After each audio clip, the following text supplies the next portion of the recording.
I have spent 70 years studying money, not spending it, not celebrating it, studying it, the way a doctor studies a disease, the way an engineer studies a failing bridge, with patience, with data, and with absolute honesty about what the numbers are saying. And what the numbers are saying right now, in the spring of 2026, is something that most people in this country are not prepared to hear. Not because the information is hidden, not because it is classified or secret or locked behind the doors of some government committee. It is publicly available. It is printed in the Congressional Budget Office reports, in the Federal Reserve balance sheets, in the debt clock ticking in real time at $83,000 per second. The information is everywhere. The problem is not access. The problem is that the truth, when it arrives in the shape of mathematics, is deeply unwelcome. And so people look away. They change the channel.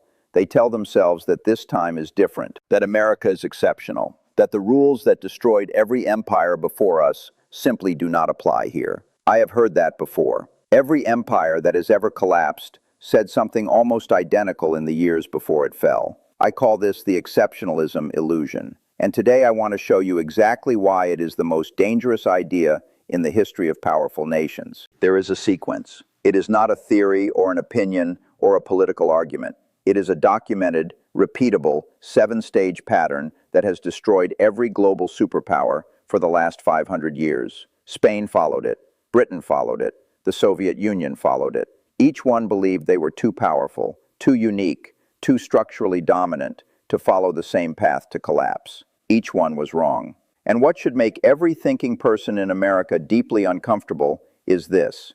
The United States has already completed 5 of those 7 stages. We are not approaching the danger zone. We are standing inside it right now in 2026, and almost nobody is saying it out loud with the level of directness that the mathematics demands. Let me teach you this pattern the way I would teach it to a serious student, not with panic, not with political theater, with evidence, with history, and with the cold precision of someone who has spent a lifetime understanding that financial systems do not lie, they only delay. Let us start where the pattern always starts, with an empire at the absolute height of its power, convinced that height is permanent. In the late 1500s, Spain controlled half the world's precious metals. Their armies were undefeated across Europe. The Spanish real was the only currency that mattered in global trade.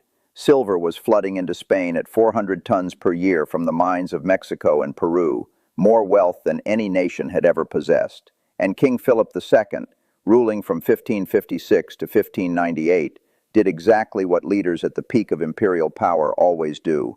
He spent it maintaining the empire.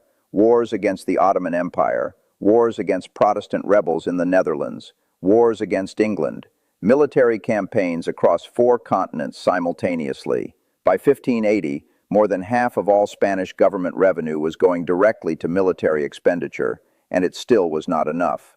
That is stage 1 of the pattern. I call it the overreach trap. When an empire's military commitments expand faster than its productive economy can support them, the mathematics of collapse has already begun. Spain had fallen into it completely, but they could not see it because the silver was still arriving, the armies were still winning battles, and the currency was still accepted everywhere. The surface looked strong. Underneath, the foundation was fracturing. Then came stage 2, what I call the debasement decision. Spain could not cover its obligations through taxation alone. So the crown did what every government in history has done when it runs out of real money. It manufactured the appearance of money. They began mixing cheap copper into silver coins. A coin that once held 100% silver became 50% copper, then 75% copper, then 90% copper. The face value stamped on the coin said one thing. The actual metal value said another. Merchants across Europe noticed. They stopped accepting Spanish coins at face value. Inflation erupted throughout the Spanish economy. The purchasing power of the currency collapsed, and with it, the trust that gave the currency its power in the first place. Spain then declared sovereign bankruptcy in 1557, restructured its debts, promised fundamental reforms, borrowed again, and declared bankruptcy again in 1560, again in 1575, again in 1596. 4 complete defaults in 40 years. After each one, the promises were sincere and the reforms were real, for approximately 18 months. Then the pattern resumed, because the structural causes had never been addressed. By 1600, Spanish silver coins contained almost no silver. By 1640, they had lost control of Portugal. By 1650, they lost the Netherlands, their wealthiest territory. By 1700, the Spanish Empire was geographically large and economically dead. The greatest superpower the world had ever seen reduced to a second-tier regional power in less than 1 century, and it never recovered. Spain today is a pleasant country with a proud history. The descendants of the conquistadors run a tourism economy. That is what the end of empire looks like in practice. Now let me show you Britain, 3 centuries later, and the same pattern played out again with eerie precision. In 1900, Britain controlled approximately 25% of the Earth's land surface. The pound sterling was the undisputed global reserve currency. Every central bank on Earth held British government bonds as reserves. London was the financial capital of the planet, and the British were as convinced of their permanence as Spain had been. But by 1914, the overreach trap had already claimed them. Military garrisons on every continent, active commitments across 6 continents simultaneously, the financial cost of which was astronomical even before the first shot of World War I was fired. The war cost Britain the equivalent of more than $1 trillion in today's money. They borrowed it, primarily from the United States. The world's creditor became the world's debtor in 4 years. They won the war. They retained the empire, but the finances were finished. The pound, which was supposed to be backed by gold at a fixed rate, had been drained of its gold backing.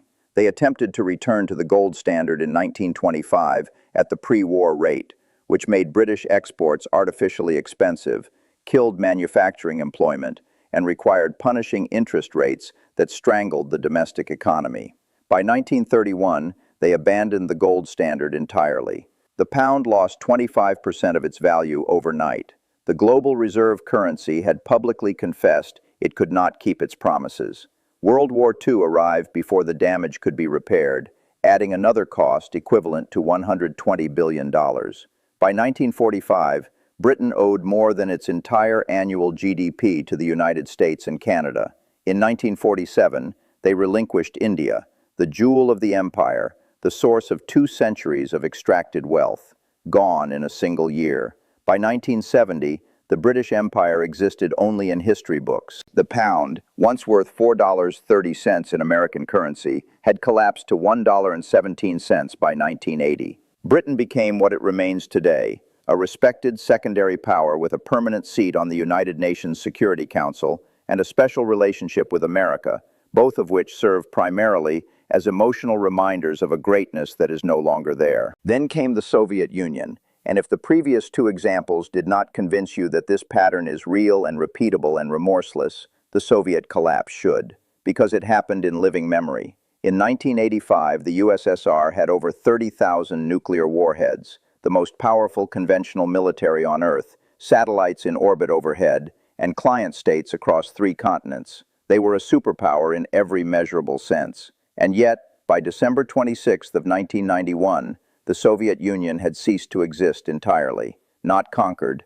not invaded, not defeated in war, dissolved by internal economic mathematics. They had been spending between 15 and 20% of total GDP on military expenditure, triple the American percentage, while their economy was a fraction of America's size. The overreach trap again. The economy stopped growing in the 1970s.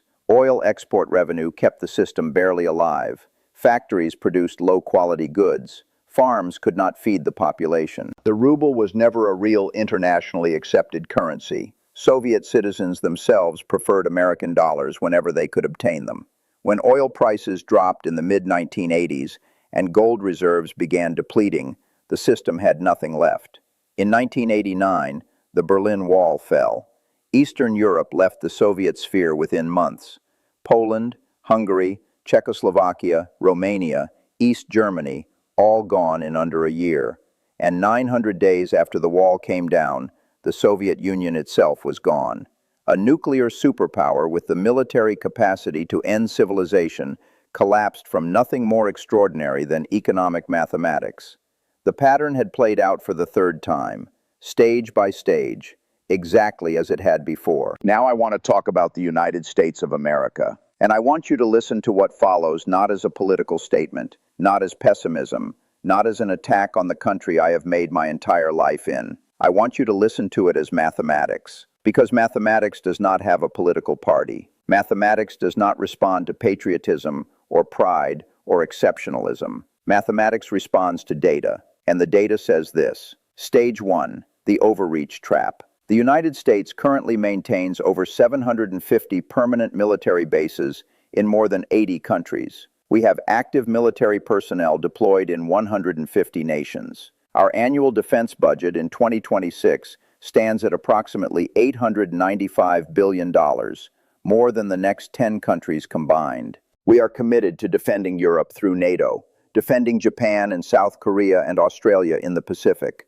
running active operations across the Middle East, countering Chinese naval expansion and Russian territorial aggression, all simultaneously. Stage 1, check. Stage 2, the debasement decision. In 1971, President Nixon closed the gold window permanently. The dollar became a pure fiat currency with no commodity backing. Since 2000, the money supply has expanded by more than 400%. Since 2020 alone, more than $6 trillion in new currency was created. The dollar has lost 98% of its purchasing power since 1971. We are not mixing copper into silver coins the way Spain did. We are electronically creating unlimited currency. The mechanism is modern. The consequence is ancient. Stage 2, check.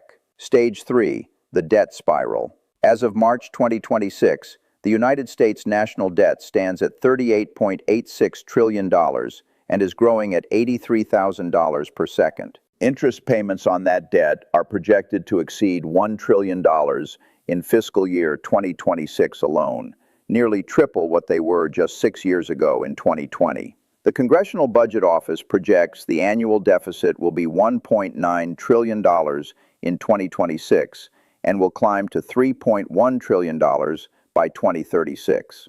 Interest payments are already surpassing national defense spending on a quarterly basis. We are borrowing money to pay interest on money we previously borrowed. Spain defaulted 4 times. Britain borrowed until collapse. The USSR ran out of money. We are on the same trajectory, only faster. Stage 3, check.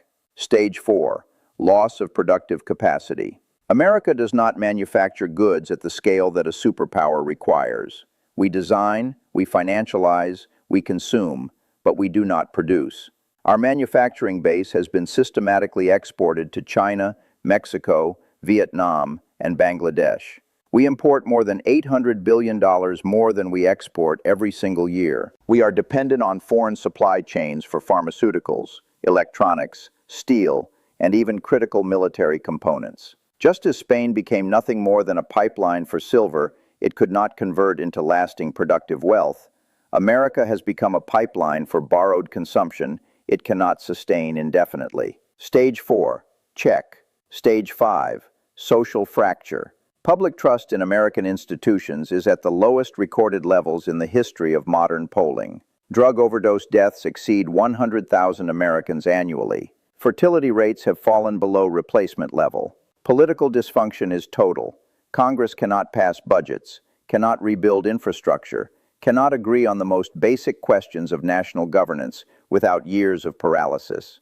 The most talented people are leaving or mentally checking out. The visible signs of decay are everywhere, and yet the official narrative insists that everything is manageable.